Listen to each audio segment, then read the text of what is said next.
Good evening and welcome to the online senior footy show. We are back and back in a big way, coming off a magnificent game of football and netball on the weekend. Good Friday up at South Warrnambool at the Friendly Societies Park between South Warrnambool and Koroit. Only the second year that we have had the traditional Good Friday game. And Treddy Hill, as I say, very good evening to you, mate. It was just wonderful to see the crowd back up there on Saturday at the Friendlies. A big crowd, wasn't it? Yeah, terrific crowd. It was sort of slow going from the start, but as a senior football and even the A-grade netball got into it, the crowd was huge around the social club areas and then obviously around that sort of centre wing area on the broadcast side. It was big numbers. They would have been wrapped, the Roosters. Well, I'll tell you what, the week before, out at Bushfield, one of the biggest home and away crowds I've seen in years. It was just phenomenal, to be honest. And it's just good to see footy back. And I think it's back in a big way, especially, a few of those teams that, challenging and improving and all that kind of stuff. I think there's a bit of interest there, isn't there? Oh, absolutely. And obviously, South Warrnambool have got a strong following. North Warrnambool's got a strong following, as do Koroit. And as you said, I think there's going to be some really strong competition throughout those sides and a few others as well. Portland, Warrnambool, Hamilton as well throughout the course of the year. So the crowds are going to be pretty important. I think we've sort of missed it the last couple of years, really, haven't we? Even though we played a few rounds last year, we sort of never really saw a full season. So I think everyone's hungry for local footy again. Yeah, I've got no doubt they are. Let's have a look at the highlights from Good Friday. A huge win in the end to the South Warrnambool Roosters over the Koroit Saints. And I did say this in the pre-game, Hilly, talking to Chris McLaren. They've had a big 3 or 4 weeks out at Koroit, with the passing of a really respected person in Clinton Bolsh. I felt like there possibly could have been a little bit of a flat patch. And this is taking nothing away from South because South Warrnambool were absolutely magnificent. But I just thought they just a little bit flat. Yeah, I agree. I thought the first half they were certainly competitive, especially in that second quarter where they kicked 3 goals in 3 minutes. But, that second half, the Roosters just had the legs and I guess they executed a little bit better in front of goal and, won those critical 50-50s and, with a better side. And I think, South were pumped up for this one. They really wanted to take this scalp. They haven't beaten Koroit for a little while. And to get this one, I think, was going to give them a lot of confidence. I love the Roosters for there's little Joe Neve too, kicks a nice goal for the Koroit Saints. But I love what the Roosters have done with their forward line. They've injected Weir, Dye, just to give Kelly, Bex a bit of a chop out. And Ollie Bridgewater in the rucks kind of making or letting Shannon Bex play forward more too, which I think just gives them a bit more structure. Yeah, they haven't had that height the last couple of seasons, and I guess all the forward pressure's probably gone on to Shannon Bex, whereas now they've got that load of Dye be able to kick in goals. I think he's kicked 11 in the first 3. Dylan Weir's kicked 11 in the first 3 games as well, and Henderson's going to spend more time up forward. They've got some good smalls. Yeah. I was impressed with their midfield. As you said, Bridgewater was terrific, gave them first use. Josh Saunders looked absolutely terrific. Great goal there from Dallas Mooney too, and a goal they sort of needed at that stage. But I really thought Saunders, Herman, looked sensational. Archie Stevens. Yeah, Archie Stevens was sensational as well. There's big Dylan Weir kicking one of his majors for the afternoon. Saunders was sensational. And I must praise the back 6 for South. I thought they were brilliant all day. They were kind of just miserly with everything, weren't they? Yeah. They just weren't. It's just a real gritty defensive performance. Yeah, Trent Williamson, I tell you what, he had the big task of Sam Dobson, and I thought whilst Dobbo probably got off the leash a little bit in the last quarter, I thought he held his own pretty well. Did a great job, Trent Williamson, and look at that! Look at that for a mark. That was a huge mark. And that was the Matco highlight of the day. Little wonder, to be honest. Jack O'Sullivan took an absolute screamer. He was stiff, wasn't he? Oh, mate, he was brilliant too, Jack. I love the way he goes about his footy. I love the way Paddy O'Sullivan goes about his football. Tommy Bolsh was fantastic for Koroit too. There's plenty of upside. Like Koroit have still got Timmy McIntyre, Benny Dobson, Goodall, Benny Goodall to Tim come Martin. in, Timmy Martin. Yep. So they've certainly got some quality players to come back into that. And the Roosters still have Liam Mule as well as Isaac Thomas to come back in that lineup. And, they've got the Rebels boys too that have, got some time to play. Will White's one of those that's probably going to come straight back in and play that small forward as well. So he's going to give them another avenue as well. But all in all, a really polished performance. And Matty Battistello would have been very, very happy with what he saw. And, and I think, to be honest, I reckon the Roosters are going to be better even on a bigger ground as well. Like they've really honed in on their kicking skills, their kicking game. Yep. And they're fit. They're fit. They are fit. Absolutely. So, yeah, he'd be very, very happy. Josh Saunders won out Matthews Petroleum Player of the Day. He was brilliant for 4 quarters. Hyperextended his elbow 3/4 of the way through the first quarter. And we kind of thought, hang on, we might not see him here. And he would have been a massive loss for the Roosters. And to be honest, if they had lost him in that first quarter, it could have totally been a different result because he was just flying. Yeah, well, I guess he got first years from Bridgewater, and he's a clearance king, isn't he? Like, he just reads the ball so well. And runs so hard. And, he's great below his knees, able to get those clearances and runs hard and can hurt you on the scoreboard. And I think that's one of the things about the Roosters. They've got midfielders who can go forward and kick goals, and that's going to be dangerous to stop for those other sides as well once they sort of get on through the course of the year. Yeah, 100%, Hilly. Spot on, big fella, that is for sure. It's going to be a very interesting, little patch, I think, for some clubs in the next couple of weeks to see where they're all at. And the good thing is that the teams that everyone's thinking are going to be good at playing each other. Yeah. So I think that's the exciting thing. Joshy Saunders also took out the Lucas Brothers snag of the day. And Pete Harris and the crew down there, a nice little voucher going to Josh. So he's cleaned up a $50 fuel voucher and also I think it's a $50 voucher to Lucas Brothers too. So you're going to be eating meat for a week. But one of the best goals, I think we'll see this year, it was in the pocket where the scoreboard was, the Shojin Rock Hard concrete scoreboard, Hilly.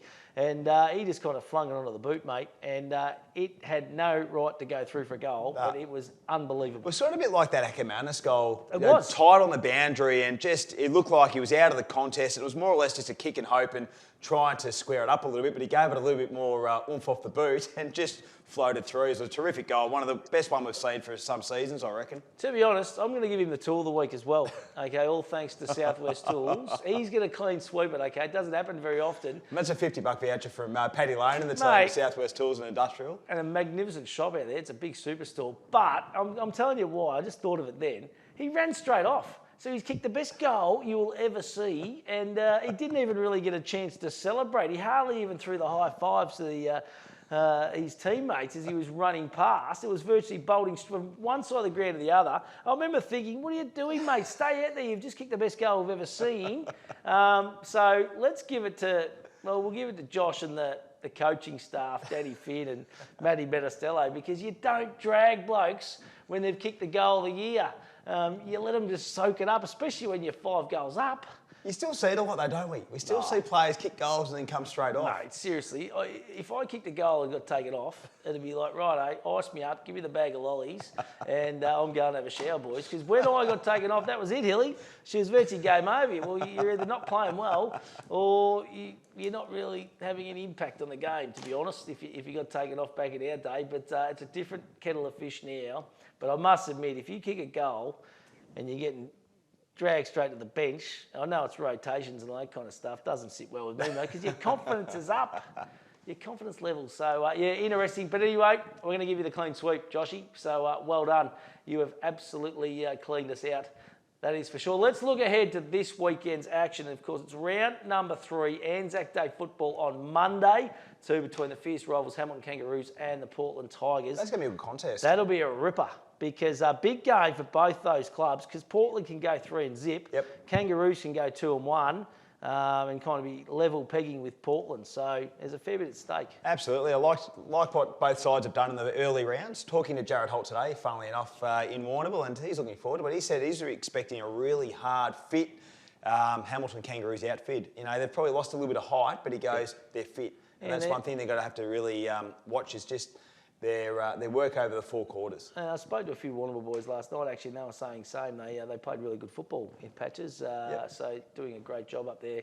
The Kangaroos. Our match of the day this weekend's up at the Reed Oval. It is the official opening, hence why we're up there, okay? So the official opening of the Reed Oval this weekend. And if you haven't seen it and haven't checked it out for yourself, it looks magnificent. The surface is absolutely brilliant, Hilly. They've even got the kind of the roll, the strips, the lanes. Yeah, the MCG strips. It looks like the G, mate. I'm not telling a lie. You'll be blown away when you get up there on the weekend. And fingers crossed, we might be in the commentary box. Yes. All things going well. So we've got everything crossed to get in there. So I think they just need a few tick of approvals, which will possibly come in the next couple of days. So fingers crossed we can get in there. That'll be great. And, to preview our big clash between North Warrnambool and Warrnambool, And it'll be the Eagles' first look at the Reed Oval as well. And I know they'll be pumped. Adam Dowie will be really excited as to getting onto that Reed Oval surface, because the Eagles coming off a loss the week before to the Koroit Saints and no football last weekend. Let's go to our Zoom call now, and we say a very good afternoon or a very good evening to Tommy Batten. How are you, Tommy? Good, Stewie, Hilly. Thanks for having me, boys. Mate, thanks for jumping on, and I have to have a little bit of a chuckle here at the start. You sent me a couple of messages, Tommy. You were looking for a Skype call at one stage from us. Then it might have went to, do I jump on a MySpace? I don't know about that one. But... Fair to say, the old Sparky, mate, you're not jumping on many Zoom calls. Nah, first one actually. So it was you helped me out. So. Hey, listen, Tommy, what was the message from Adam Dowie after the loss to Koroit? It was a tough, hard physical affair, 3-point loss. What was the message from Wiggsy after the game, buddy? Yeah, well, obviously Wiggsy wasn't at the game, so we had to wait during the week. But yeah, after the game, we sort of had a talk about it. And Koroit played well, they always do. And yeah, we were just probably disappointed around the ball. They probably had too many players in the screen at the contest, and yeah, sort of dictated the game. They probably got on top of us on ball a bit, and we went probably too high, too long into our forward line. So yeah, Croyd played really good, and yeah, 3 points. And at the end of the day, it was round 2. We got a lot to work on. We've got a young side still, so yeah, a lot to work on, and yeah, just looking forward to this weekend against Warrnambool. Hey, Tommy, in my opinion, I think Bushfield's not conducive to the game style that you guys play. Do you guys sort of feel it's a bit harder to implement the game style and structures that you want to, I guess, put in the game at Bushfield, being that smaller, tighter oval? Yeah, I think so, Hilly. Like, I think with the game style that Wiggsy's and the coaches have brought into the club, I think the bigger grounds definitely suit us. So it does make it a bit tough, but at the end of the day, we play every second game at home, so we should be able to adapt no matter what size ground it is. So, and that's the things that we'll work on. Like, yeah, I understand that other teams come to our ground, they play on bigger grounds, and so it's tough for them as well. So I think we just need to get better and play a different style on the smaller grounds. So. Now, Tommy, I ran into a few of you boys at one of the Handman League's great sponsors, too, a new sponsor, Frolic Bar. They're on the netball umpire shirts in 2022, and what a magnificent venue it is, too. If you haven't been there, go and check that out for yourself. Got the fireplace, and they have the DJ and magnificent cocktails. It is absolutely A1. But I was talking to Billy Spets and the big fella, Big Nathan Vardy, yourself. A few of the other boys, Dylan Parrish was there. There's a few boys. I think Billy was saying he's a little bit tight through the rib cage area after that groin loss, yeah. And I think Big Vard's a little bit sore through the groin as well. So, and I reckon Dylan might be away at a wedding or something this weekend. So there could be a couple of changes for the Eagles this weekend. Yeah, I think so. Yeah, Dylan Parrish, he's got a wedding. Yeah, Vard's a bit sore. He trained last night, no worries. I think Billy will probably miss. I think he's got a cracked rib and he's had the sore shoulder as well. So, and then I think there's a few other boys that are a bit sore as well. But we'll have to wait and see Thursday, so who gets through. And I'm sure everyone will be up and about. They want to play at the Reed. First game, first opportunity, and it's only round 3. And I think we've got 2 more games and then another bye, so we can get everyone up and about for this weekend. Should be good. So. Can I just say, Big Vard's in the second half against Koroit too, moved him forward. He clunked 3 or 4 in that second half, big pack marks. And I think he ended up kicking 1 goal 3 or something, but he just looked really dangerous, Tommy, didn't he? Yeah, well, he's obviously he's a big man, so once he gets a jump at it, it's pretty hard to stop him. So, yeah, just doesn't help when we've got 3 other North Flakes flying with him and other blokes. So I think we just need to be a bit smarter about how we move the ball to him. But, yeah, it's good to see. Yeah, looking forward to see how he goes throughout the season. So. Hey, Tommy, you mentioned about some of the young guys in your lineup, and watching the Koroit and the North Warrnambool game, I love the way that Birmingham and Porter, really took some responsibility in the middle there. Obviously, you've got some really great chiefs in there as well with Matty Wines and the like, but great to see these young guys really take some leadership in that midfield group and, play some really nice footy. Yeah, definitely. I think, with Tate Porter coming in, he's really good. And obviously we've lost Sam James. Snooze is still in there. Jet's just taking his footy to the next level. And we've just got a heap of young kids at the moment that are really stepping up in the leadership role. So even Jackson Grundy, that was probably his best game that I've seen him play. And he went into the midfield and had an influence. So makes it exciting for us older boys to see the young boys coming in and having an influence on the game. And it's not just that; it's training and everything. So yeah, it's definitely exciting. Yeah, it's great to see, and there's a bit of talent still in the twos and the under 18, the halves coming through as well, mate. Hey, Tommy, great to talk to you, mate. I know you're pretty pumped and pretty excited to get up to the Reed Oval this weekend, and you'll love the open spaces, mate. Plenty of room to run. I reckon it's going to be right up your alley. Yeah, looking forward to it. Thanks, boys, and good luck calling the game on the weekend. Good on you, Tommy. Beautifully done. Tommy Batten from the North Warrnambool Eagles. We're going to go to the other Zoom call now. And 2019 Maskell medalist, mate. He is a very, very good footballer. I snuck up to Warrnambool last night for a little bit of a kick of the footy under the lights. Oscar Stewart wanted to have a little kick up there, mate. And, this bloke wasn't much taller than Oscar, to be honest. Oscar said, "Who's that little fella?" I said, "Cut it out. That's the Maskell medalist. He's a champ." We say a very good evening to Jai Turlin. How are you, Jai? Hey, Matty. Trent? Hey, Trent. How are you? Mate, listen, I know it's, you guys have probably, you're the lucky ones now. You get to train there every week and really use those facilities. But it's only going to be the second time this weekend you get out on that brand new deck. And I must say, Jai, the lighting and just the actual surface, it is just unbelievable, isn't it? Yeah, no, it's good out there. It's completely different to being out at the pond there for 2 years. So a lot of blokes don't really know themselves getting back there on a nice flat surface and not as wet and muddy, obviously. But it's been good back there. Boys, a bit more life back in the club with all the boys, and obviously supporters and that can get back there and get around us a lot more. So it's been great. Hey, Joe, I just want to ask you, after the Portland game, how did you pull up? Obviously, it's nice and light and fluffy, a bit like carpet, whereas I guess the old surface, that heavy grass, and no doubt after playing a game of footy, you're usually pretty sore and so forth. But did you feel, recovery-wise, felt a little bit better with the playing surface that's there now? I'm always sore after a game. That's my problem. You'd have to go too far, mate. You're only across the road. You'd have to walk too far. I definitely pulled up sore, but that could have been still first game of the year and that, like full game. I was really sore the next day. Like got down to the beach and that definitely helped. But yeah, it was definitely different. Yeah. Hey, mate, I want to talk about a couple of young kids, young Boyd and my man Reggie Mast. He's on the junior footy and netball show, mate. He's kind of like been a media revelation, to be honest. He's got the big locks, and I haven't seen him play a game of football as yet. I watched him at training last night. For a kid that's only 15, he certainly runs around as if he's been playing senior footy for the last kind of 3 or 4 years. He's a big boy, isn't he? Oh yeah, definitely. I've had the opportunity to coach him in under the 16s last year. He was bottom age and just a big kid there as well. But over the next year or so, he just kept growing and get bigger.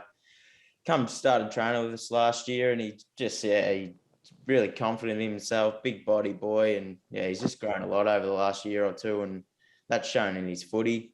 He come out, he'd knock me over pretty easily, the big boy, but he could be a good footballer. I really enjoy seeing him grow as a footballer. And the big one I was going to say this week too, Hilly, and one of our favourites on Hamburn League Live is Big Dan Weymouth, Big Opie. He's done the shoulder, mate. So shattered for him. He's just a ripping person, is Big Dan. And, our thoughts go out to him too. But he's such a massive loss, isn't he? Because he's just been the heart and soul of your kind of your midfield group for the last 4 or 5 seasons, Big Opie. And it's going to be a big task, but there's a young kid coming through that's got a bit of talent as well in Benedict Howard. Yeah, no, it's obviously disappointing to lose Dan, and obviously coming up against North, you got Vardy and a couple of bigger boys. Like, we're not overly tall already, so going to make things difficult, but great opportunity for Ben. like we were probably lucky to keep him because he was moving up to Melbourne for uni and that at the start of the year. So Parky really tried hard to keep him just so we could have him as our backup ruckman. So we're lucky to have him to start with, but it's going to be a great opportunity for him to grow as a footballer, ruckman, and yeah, just see what he can do. Yeah, he showed some great signs last year. There's no doubt about that, Benny Howard. Hey, can I just ask you, John, what's been the messaging from Parky the last couple of games? Obviously, disappointing against the Tigers, but you played some good footy in bursts without playing 4 quarters. I've only just watched a couple of highlights from the Hamilton game. It seems like that was pretty close. So what's been the messaging from Parky, obviously after the first 2 games for you boys?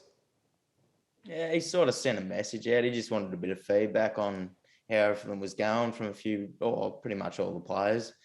We're pretty confident in the game plan we're playing. It just might take a bit longer to get used to, I think, because Parky only come in early the start of last year, just before round 1, I guess, and being out at Deakin wasn't much of a year to get used to that game plan. And over the pre-season, we thought we were doing really well with the way we were sort of moving the ball at training, doing all that sort of stuff, but might just take more time, I guess, and just tinkering with a few things. We know a couple of things that we need to improve on, and hopefully can work on that over the next couple of weeks. And looking at training last night, and it looked like a really game that's kind of relying on hitting targets and taking a few risks when they can be taken on the big ground in that, Jai. Yeah, definitely. We want to try to play fast footy and sort of get it into our forwards as quick as we can. But yeah, if we're missing targets and that, it sort of makes it hard all the time. But we've been trying really hard to work on our foot skills over the pre-season. And as I said, it's just going to take time. I think we're only 2 games in. I think boys are still got a few younger kids there that are learning a few positions and all that sort of stuff. So it's going to take time.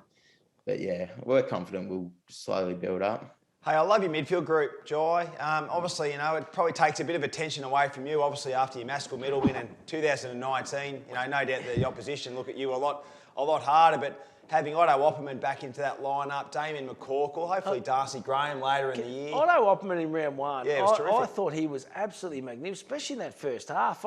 He's just improved as a footballer. He was brilliant. And then Mitch Bidmode as well. Mitch comes back in. We didn't see him first week. So I like your midfield group, and if you can get it out there nice and quick with Benny Howard giving you first juice and getting it to your big forwards, things can turn around pretty quickly and pretty well, I reckon. Yeah, we've probably got too many midfielders, to be honest. But it's been good to have all them sort of players. Like Damo, he's a big sort of leadership bloke that we need probably in the midfield at times. Biddy's a great player. Missed him first week. Obviously went away. And then Jackson Bell as well. He didn't play last week. He had a bit of a soreness or something like that. But once we get it all together and that, we're gonna have a very good midfield group or strong midfield group that hopefully we can really run out our games, the 4 quarters and that. But yeah, we'll get there. Absolutely, mate. Hey, listen, looking forward to this weekend. It's going to be an absolute beauty. And it is the official kind of launch of the Reed Oval, which I think will be absolutely magnificent as well, mate. Looking forward to seeing you run around as well, Jai. As always, mate, you're in great form yourself, playing some really good football and certainly a massive part of that engine room up at the Blues.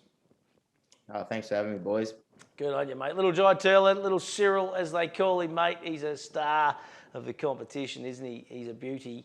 And it will be a good game of footy on the weekend, Hilly, too. Up at the Reed Oval, home of football.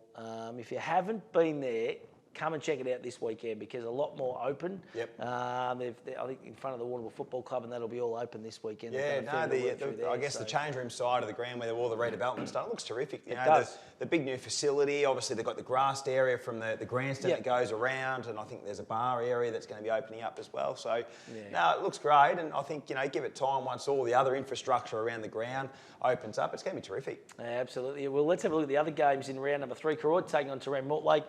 Saints will be keen to bounce back after a disappointing loss last weekend to the Roosters, mate. How do you see this one playing out? Yeah, I think the Koroyd Saints are going to be hard to beat. I think Terang Mortlake, probably out of those sides like Terang Mortlake, Camperdown, Cobden, Port Fairy, they might be the pick to watch out for this year. You've got some really good kids. Another year, a bit of continuity, obviously, with Benny Canara at the helm. Missing the big goal kicker, which is a shame. The Kane train. We loved him on Hampton League Live last year.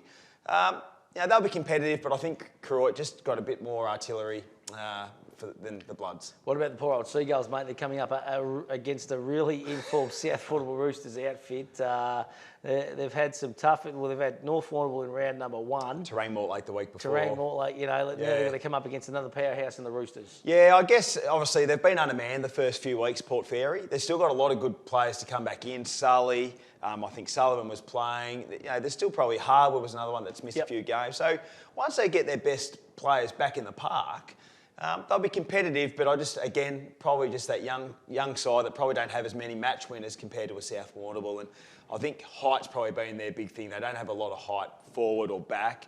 Taking on the Weirs and these sort of players might be a little bit difficult. Yeah, absolutely. Matt Sully's going to be the key too for the Port Fairy Seagulls. Camperdown v Cobber, this is a Super Saturday. So it's going to be played under lights, 5:30, I'm pretty sure. I think. 5:30 kickoff. Yeah. So no love lost between these two teams. And this is a 50-50. This is a toss of the coin. Yeah, I guess, Camperdown won round 1. Cobden won round 2. So they're both 1-1 at the moment. Just blind ball one, this really. I guess it's the best who uses the footy best, and I guess under lights is another dimension of playing a bit of footy as well. So I'm not sort of sure where to go to this one. I think it's going to be pretty tight. Toss of the coin. Come on, Hilly, stick the neck out, mate. I'll go Camperdown just because it's at home. The home deck. I'll go the Cobden Bombers. Come on, Couchy and the boys. Beardy, get them all fired up down there. Get amongst it. Hey, and then on Monday, Hamilton Kangaroos taking on Portland. Anzac Day. Always a big traditional game. Yep. I'd love to call one of these at some stage. You might try and look into that for next year, Hilly. Terrific contest. And you speak about Camperdown and Cobden, no love lost between these two sides. Same with Hamilton and Portland. They're the ferociousness at the footy and the physicality is huge. So both sides are going okay at the moment. Obviously the Tigers undefeated, 1-1 for Hamilton. Yeah, I reckon it's going to be a pretty tight game, but I think Portland, I like what I see, and they've still got some players to come back in as well. I was talking to, as I said, Jared Holt today, and he's hopeful Big Jakey Wilson will be back in the coming weeks. Bit of a little niggle sort of with the knee. Yep. He's happy with the way things are going. I'm loving what Portland are doing at the moment. No reason to tip against them. Hey, listen, shout out to our sponsors, Sun Gold Milk, of course. Absolutely magnificent Billy Slater and the crew. Power Core, we love everything that they do. Timmy Rourke and the team. McDonald's, absolutely sensational. Looks good on the footy. Looks magnificent on the footy. So Maccas are on the junior footies. Power Core on some junior footies as well, and Sungold on the senior footballs. R&M Security as well on reserves footballs. Lindot Living, she's on. Okay, we are going out there for the Pine Knot this year. Rain, hail, or COVID. We are heading out there. We're not going to have COVID, okay, that's gone. All right, but just we are going to head out there. Terrific. And smash a few of these bad boys. We are going to be part, and we will be smashing the Chittix Pies. They are the official pie of the Hamden Football Netball League. All right, have been for 35 years. We love the Chittix Pies. Get out, get one for yourself. Get your clubs involved and make sure that you are supporting our sponsors. Fresher, of course, in the background. You can see the Fresher fruit juice. They've been on board for a long, long time in the Hamden Football Netball League. QX3 too, Dean Herf and the crew. They're on board this year too with some uniforms and all that kind of stuff, which I think is just magnificent. So we're going to have a bit of that in the background. We're also going to have the Stop Go sign from the Carter Group. Yes, fantastic. The little Stop Go toot toot traffic. That's right. The Carter Group are on all the Water Boy tops. So they'll be out and about at the clubs this weekend too. So looking forward to seeing that, and great to have the Carter Group, Toot and Karis and the team on board. So, you know, if you're thinking about your traffic needs or anything like that, or your trees to be lopped, you name it, they do it. Carter Group have just gone national as well, which is just sensational. Pit Stop Menswear, Hilly. I think we're going to get decked out in a little bit of Tommy gear at some point in time. Oh, so, fantastic. Be right up your alley, I reckon, Hilly. And they've got the MVP and all that kind of stuff, as well as all the rest of our sponsors. Warrnambool Toyota is another great sponsor too. Burjo and the team out there in Goffey do a magnificent job. The $5,000 kick is going to be back again. Frolic Bar, I mentioned a little bit earlier on. They are on board for season 2022. The Warrnambool Football Club back on board as well. So if you haven't been back up there, make sure you get amongst it and get back up there as well, because they've had a tough couple of years during COVID, but they're back open. The meals are flying. The meals are sensational. So if you play footy up there or netball, stick around, grab a feed. It's a really impressive facility up there.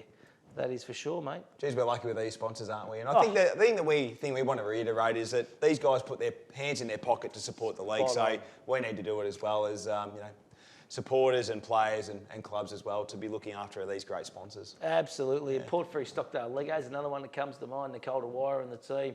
Brof at All Fresh. Yep. The list goes on. We are very, very lucky We are. to have so many wonderful. And Southwest TAFE, they're on board in a big way in 2022 as well, which is just magnificent. I don't think I've forgotten anyone, Hilly. I reckon you've nearly knocked over half of Warrnambool's CBD. I hope I haven't missed anyone, but if we have, we'll get you next week. It's as simple as that. Hey, listen, get to the footy this weekend. It's been great to see so many people out and about enjoying the football and netball. Okay, it is back on. It's so exciting, and the crowds have been sensational. If you haven't been to the Reed Oval, it is our Hamilton League live match of the day. If you can't get there, you can live stream it through the 3BFM Facebook page. But I'll tell you what, Hilly, let's get everyone to the footy and netball this weekend.